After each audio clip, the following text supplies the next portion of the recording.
क्योंकि धर्म हमारा तुम्हारा वहां साथ देगा जहां कोई साथ नहीं देगा। याद रखना बुजुर्गों, मैया द्रौपदी की इज्जत बच गई। उसी समय भीम ने ऐलान कर दिया है, दुर्योधन जिस जंघा पर बिठाने के लिए तूने द्रौपदी को मजबूर किया है, एक दिन हम इसी गधा के द्वारा तेरी जंघा को तोड़ दूंगा। चले गए। महाभारत का युद्ध हुआ है। यज्ञपति महाराज, महाभारत का युद्ध कोई ऐसा वैसा युद्ध नहीं है। महाभारत 18 दिन में 18 छोड़ी सेना समाप्त हो गई हो, खून की नदियां बह गई, लाशों के अंबार लग गए।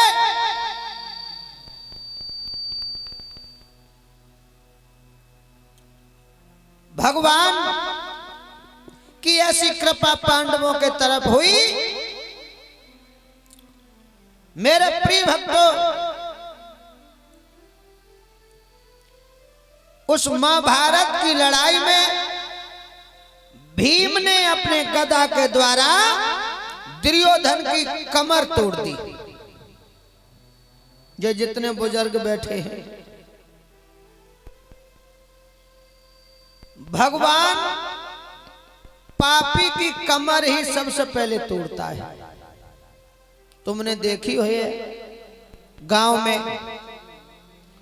80-80 साल के, 100-100 साल के बड़े बूढ़े, जिन्होंने जवानी पे आदमी से आदमी नहीं कही, सीधे बात नहीं की, भगवान ने कमर तोड़ दी, बनाए लच के चल रहे हैं। भगवान पापी की कमर तोड़ देता है। आज जब दुर्योधन की कमर टूट गई, खून के गड्ढे में लथपथ पड़ा है, ये वही दुर्योधन है।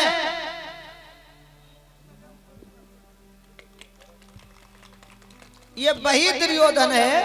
ये हमारे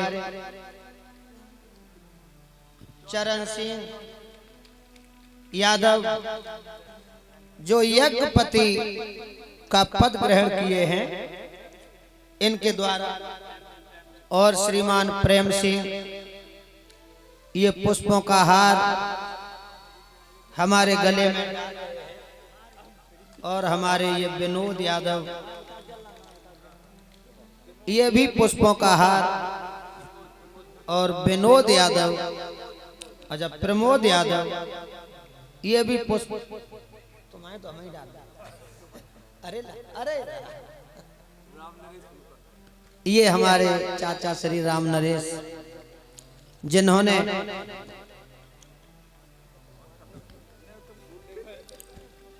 यहाँ जवाहर नगर में हमें बुला करके बहुत भारी सम्मान कराया है। बहुत प्यार भी देते हमें यहाँ के सभी भक्तों, खूब बड़े मेरे प्यारे भक्तों। ये दीपेश यादव, ये पुष्पों की वर्षा कर रहे हैं, और ये हमारे यज्ञपति महाराज 200 मुद्राएं, और बॉबी यादव पुष्पों का हार हमारे गले में डाल करके सम्मान करके यहाँ के सभी भक्त गए हैं। और मोहित यादव, गौरव यादव, आलोक यादव, अभिषेक यादव, प्रवीण यादव, ये सभी भक्त पुष्पों की माला हमारे गले में डाल करके अपने यहाँ बहुत भारी सम्मान कर रहे हैं। किन्हें दे गए?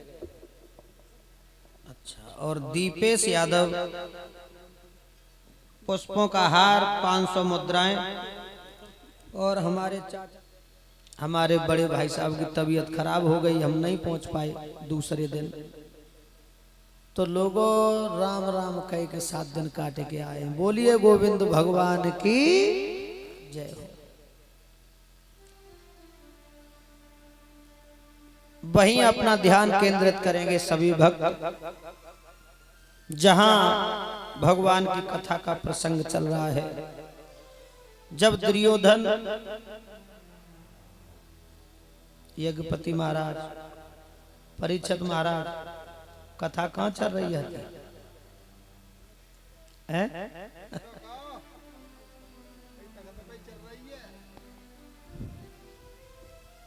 अब थोड़ी देर बाद ध्यान से सुनेंगे। आओ मेरे प्रिय भक्तों, जब दुर्योधन की कमर तोड़ दी भीम ने, खून के गड्ढा में ये भीम, ये दुर्योधन लथपथ पड़ा है। ये वही भीम है जब ये अपने महलों से चलता था तो पखेरु छाया कर लेते थे। आज ये असमय में पड़ा है, सोच रहा है हमारे सब मर गए, 99 भाई मर गए, अकेला दुर्योधन जिंदा है। वो भी भीम ने कमर तोड़ दी है, खून के गड्ढा में गिर गया। खून के गड्ढा से बाहर होना चाह रहा था, शरीर काम नहीं कर रहा था। एक लहास का सहारा मिल गया, लहास को पकड़ के दुर्योधन उस खून के गड्ढा से बाहर हुआ। जब ध्यान से दुर्योधन ने उस लहस को देखा तो वो लहस किसी और की नहीं थी, वो लहस दुर्योधन के बेटा लक्ष्मण की थी, जिसे अभिमन्यु ने मार दिया था। अब तो दुर्योधन रोने लगा, हताश हो गया। बेटा तुम भी मर गए। बेटा बाप मर जाता है तो बेटा जलदान पिंडदान दे करके अपने बाप की आत्मा को शांति देता है, लेकिन ये बूढ़ा बाप अभी भी जिंदा है, तुम मर गए। इधर तो दुर्योधन फपक फपक के रो रहा है, इधर चाचा विदुर जब चले हैं, विदुर के पैरों की पहचल जब सुनी है, गांधारी अपने पैरों से पट्टी बांधे पड़ी। गांधारी ने कहा कौन हो तुम? विदुर बोले भाभी हम तुम्हारे देवर विदुर। गांधारी कहने लगी देवर विदुर हमारे एक आज जिंदा है कि सब मर गए? बोले 99 मर गए, लाश सड़ रही हैं, चील कौआ